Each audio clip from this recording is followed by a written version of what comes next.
Chapter है light, reflection and refraction. Reflection, reflection का मतलब परिवर्तित होना, परावर्तित होना। रिफ्रैक्शन का मतलब कि अपने मीडियम से चेंज हो जाना, बेंड हो जाना। रिफ्लेक्शन, रिफ्लेक्शन से मतलब था कि जब कोई लाइट किसी, ये मिरर है आपका, मिरर पे कोई लाइट आ रही है, जब ये लाइट मिरर पे इंसिडेंट हुई तो ये रे आपकी कहलाई इंसिडेंट रे, और जब ये यहां से रिफ्लेक्ट हुई तो that is called the reflection. यही रिफ्लेक्शन है। क्लियर? लाइट, आपका चैप्टर का नाम है लाइट। लाइट मीन्स प्रकाश। जैसे देख रहे हैं आपकी प्रकाश हो रहा है, ये लाइट ही है। लाइट से, प्रकाश का मतलब क्या है कि जिसमें हम किसी वस्तु को आंखों से स्पष्ट देख पाए। जैसे आप अंधेरे में कोई वस्तु साफ साफ नहीं देख पाते हैं। क्यों नहीं देख पाते? क्योंकि वहां पे प्रकाश नहीं है, लाइट नहीं है। जब किसी ऑब्जेक्ट पर लाइट पड़ती है तो वो ऑब्जेक्ट से हमारे आंखों पर रिफ्लेक्शन होता है और वो वस्तु हमें साफ साफ दिखाई देती है। That is the light. यही लाइट है, यही प्रकाश है। क्लियर हो गया? हाँ, तो बेटा अब आप फिर से रिफ्लेक्शन पे आ जाए। तो देखिए, ये कोई मिरर है, आप ये मिरर आपका, ये तो पॉलिश है, इधर से यहां से आपका कोई रे इस पे डाली जा रही है स्मूथ सरफेस पर। जो रे डाली जा रही है दैट रे is called the incident ray. और जब ये इंसिडेंट रे उस मिरर पर किसी पॉइंट पे टच हो गई तो वहां से रिफ्लेक्शन होगा, that is called the reflection, है ना। तो ये रे क्या कहलाई? Reflected ray. क्लियर हो गया? अब इस ये पॉइंट जो है, this point is called the which point? Incidence point, है ना। यहां से हम एक नॉर्मल डाल देते हैं, it is a normal, this normal is called the perpendicular. तो इंसिडेंट रे के साथ जो एंगल बना, this angle is called I, और जो रिफ्लेक्टेड रे से एंगल बना, this angle is called R. Clear? Now regular, regular reflection.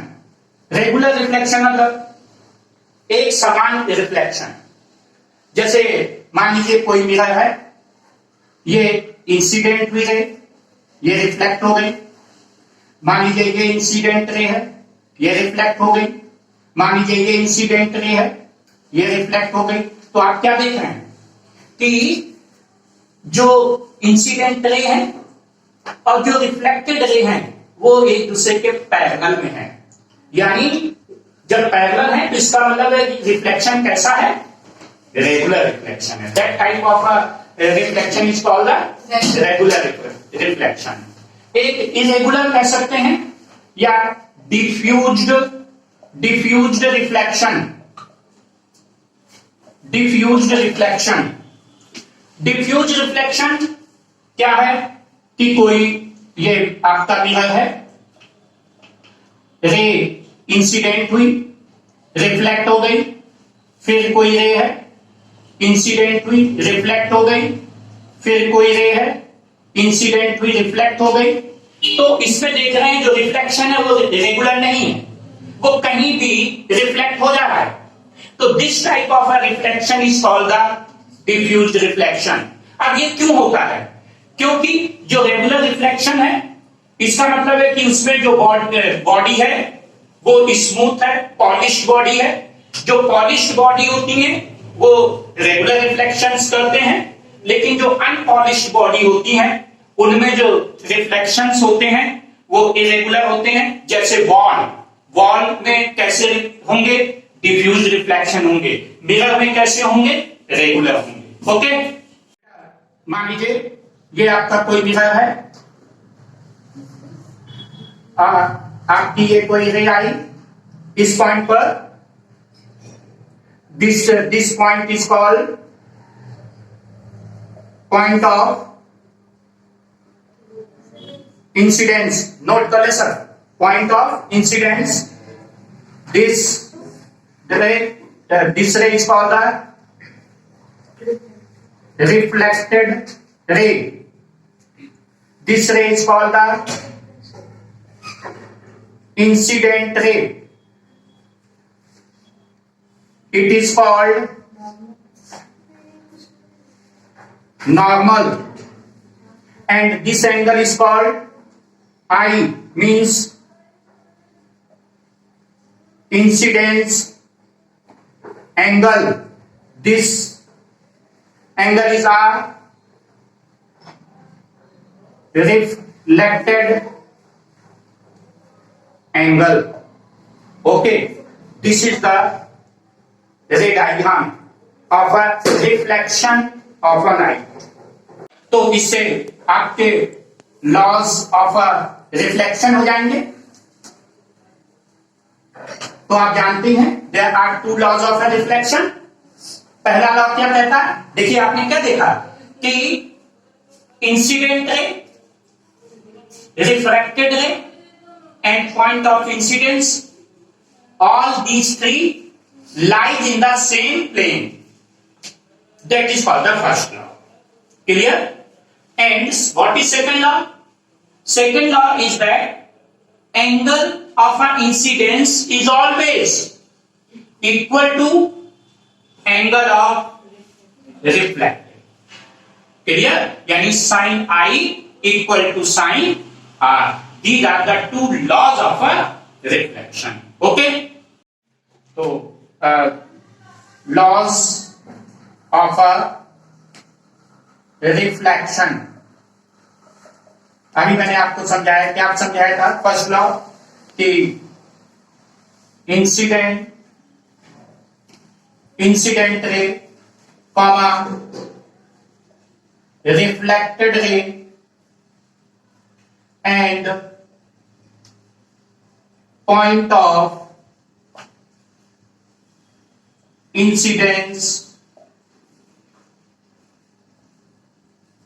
lies in a same plane. Second point, angle of a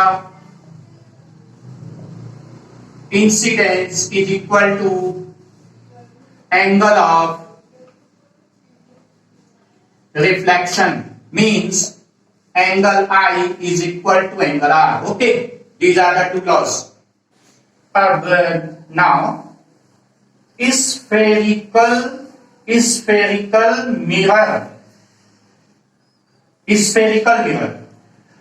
वैसे mirror को आप जानेंगे ना, मिरर मतलब दर्पण, जो कि आप अपनी शक्ल देखते हैं, वो दर्पण ही है, मिरर है। वो कौन सा मिरर है? वो है प्लेन मिरर, सिंपल मिरर। ये आप कौन सा पढ़ने जा रहे हैं? स्फेरिकल। स्फेरिकल माने गोलाकार। स्फेरिकल माने गोलाकार। अब इसमें दो तरह के मिरर होते हैं। एक मिरर होता है कॉन्वेक्स मिरर और एक मिरर होता है कॉनकेव मिरर।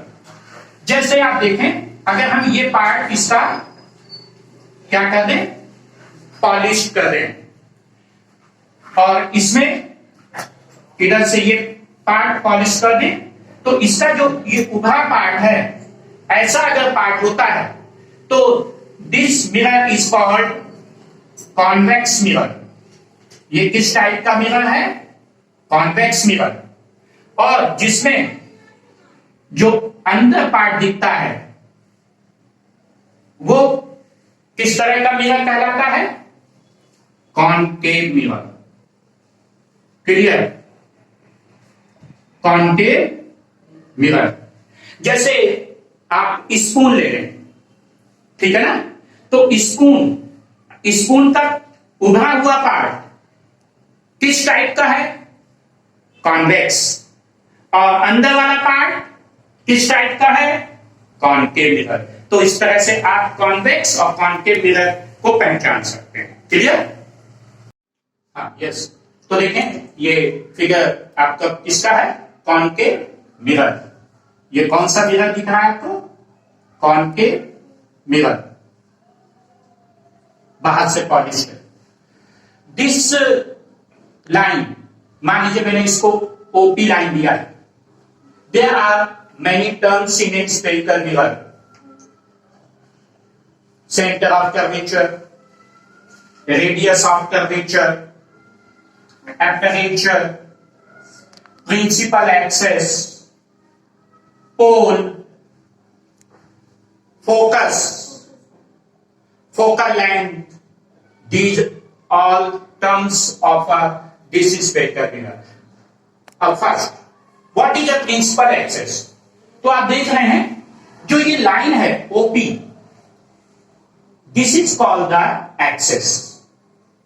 जैसे आपने एक्स एक्सिस वाई एक्सिस, तो यहां पे ये एक एक्सिस है, ठीक है? This axis is called the principal axis. Okay, तो OP is the principal axis. This P point, जो ये प्रिंसिपल एक्सिस पे आपको पी पॉइंट दिख रहा है, it is called pole. This is called pole. Okay, now this mirror, the whole part of this, that is the center. This is called the center of curvature. अगर मैं इसको पूरा complete बनाऊं तो circle banana, and this is the center point. This center point C is called the center of curvature, and the distance between the center of curvature and pole is called radius of curvature. That is called the radius of curvature. Now, this xy, this is called the aperture. Aperture, what is aperture? Aperture means घुमाव कितना, जैसे कि आप अगर सीधे बैठते हैं, है ना, तो योर एपरेचर इज स्ट्रेट, और आपकी रीढ़ की हड्डी अगर झुक रही है तो आपका एक कर्व बनेगा ना, तो जितना कर्व बनता है that length is called the aperture. उसको हम क्या कहते हैं? एपरेचर कहते हैं। अब बचा फोकल लेंथ एंड फोकस। मान लीजिए ये आपका कॉनकेव मिरर है, ये आपकी प्रिंसिपल एक्सिस है, ये सेंटर ऑफ कर्वेचर है, कोई रे पैरेलल पास हुई, टकराई, ये क्लियर, या ऐसी नीचे से है, पैरेलल है, टकराई, जहां पे ये कट नहीं है, this is called the focus. This point is called the focus. और जो ये प्रिंसिपल एक्सिस पोल से जो फोकस की दूरी है, that is called the small F. This small F is called the focal length. दोनों में आप डिफरेंस समझ गए। It is the focus. Focus कहां बना? जहां पे कोई रे थी, पैरेलल मिरर से टकराई, कट हुई, दूसरी रे जहां से कट हुई, जहां पे दोनों इंटरसेक्ट हुई, that point is called the focus. वो पॉइंट क्या कहलाता है? फोकस। अब फोकस और पोल्स के बीच की डिस्टेंस को क्या कहते हैं? Focal length. That is the terms we used in a spherical mirror. Okay. Now, relation between focal length and the radius of a curvature. Focal length means f and r. या इसको हम ये भी लिख सकते हैं f equal to r by 2. This derivation is very very important for board exam. Okay. तो देखिए ये आपका मिरर है, कॉनकेव मिरर, ये मैंने प्रिंसिपल एक्सिस ड्रॉ किया, ये आपका सी सेंटर ऑफ कर्वेचर है, कोई रे इंसिडेंट हुई, रिफ्लेक्ट हुई, फोकस से पास हो गई, ठीक है। इसमें मैंने एक डॉटेड लाइन सी से ड्रॉ की है, तो ये हो गया एंगल ऑफ इंसिडेंस, ये हो गया एंगल ऑफ रिफ्लेक्शन। ओके, तो ये प्रूफ करना था। अब देखिए प्रूफ में मैंने क्या लिखा है कि angle I equal to angle 1। जब ठीक से देखें, एंगल आई इक्वल एंगल 1, ये दोनों लाइन कैसी हैं? पैरेलल हैं। तो angle I equal to angle 1। कैसे एंगल लिख रहे हैं? अल्टरनेट एंगल, ये अल्टरनेट एंगल। ओके, अब आप देखें एंगल आई आर के भी इक्वल है और एंगल आई 1 के भी इक्वल है। इसका मतलब एंगल आर और एंगल 1 इक्वल हो गए, therefore angle R equal to angle 1। अब यहां पे देखें एंगल आर के सामने साइड कौन है? सीएफ, और एंगल 1 के सामने कौन है? बीएफ। तो इसका मतलब सीएफ किसके इक्वल है? बीएफ। क्लियर हो गए? अब थोड़ा सा ध्यान देंगे बेटा यहां पर, ये एक्चुअली में ये तो मैंने बताया था ना एपरेचर है। अगर देखें तो बी जो पॉइंट है वो ओ पॉइंट ही है। एक्चुअली में अगर हम देखें तो अगर हमने ये कोई डायग्राम बनाया, ये आपका प्रिंसिपल एक्सेस है, तो ये लाइन हम यहां भी ड्रॉ कर सकते हैं बिल्कुल मिलाते हुए, लेकिन वो इसलिए हम डिस्टेंस देते हैं जिससे कि हम एंगल आई एंगल आर को अच्छे से डिनोट कर पाए। इसका मतलब एंगल जो बी पॉइंट है जो ओ पॉइंट है वो सेम पॉइंट है, at the same point, it means कि जो BF है वही OF भी है। तो इसीलिए मैंने लिखा BF equal OF। Clear? According to aperture B and O is the same point। तो BF मैंने OF के इक्वल, तो CF इक्वल BF आ गया था, तो CF इक्वल हम BF की जगह क्या लिख सकते हैं? OF। ओके, इतनी बात समझ में आ गई। अब मैंने लिखा है OC, ये है ना OC बेटा, तो OC किसके इक्वल है? CF plus OF। OC को CF प्लस OF लिख सकते हैं। क्लियर? क्योंकि वही जो CO है वो दो पार्ट में डिवाइडेड है, तो मैंने लिख दिया OC equal CF plus OF। फिर लिखा OC इक्वल CF और OF की जगह भी CF, क्योंकि OF CF के इक्वल है, आपने दिखा दिया। तो CF प्लस CF है क्या? ये CF आपका क्या था? तो बेटा OC इक्वल टू मैंने CF प्लस CF यानी कि 2CF 2 FO के इक्वल, और FO को ठीक से देखें तो FO क्या है? फोकल लेंथ यानी F, तो 2FO को मैंने F लिख दिया है, तो ये आपका आ गया 2F, F plus F 2F, तो F equal to R by 2 को इधर ले आया, तो F equal to R by 2, ये फार्मूला बन गया F equal to R by 2। Yes बेटा, now attention, rule of a formation of an image by spherical mirror। इससे एक चीज और समझ ले बेटा, ये फिजिक्स है, ये आपके रे डायग्राम है। रे डायग्राम बिल्कुल नीट एंड क्लीन होने चाहिए, लाइन शार्प बननी चाहिए। ये ड्राइंग नहीं है जो आर्ट, जिसको आर्ट कहते हैं, कहीं पे आप शेड कर रहे हैं, कहीं पे लाइन मोटी कर रहे हैं, ये कुछ नहीं है। ये आपके रे डायग्राम है, बिल्कुल स्ट्रेट लाइन होनी चाहिए, नीट एंड क्लीन। अब देखिए रूल क्या कहता है, देखिए मिरर, ये मैंने आपको सब कॉनकेव मिरर पे दिखाए हैं। ये कॉनकेव मिरर है, ये प्रिंसिपल एक्सेस है, पोल है।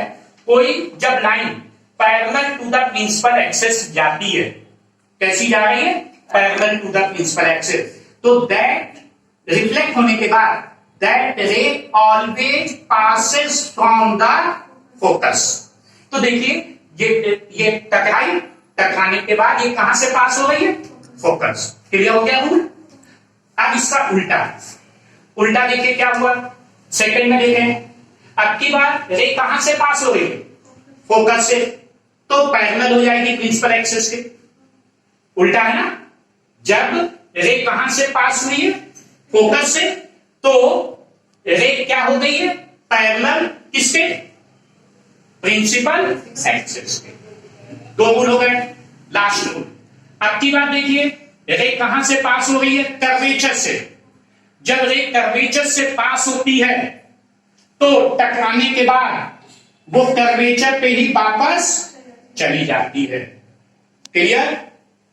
ये 3 रूल हैं, इसी पे आपके अब रे डायग्राम बनेंगे।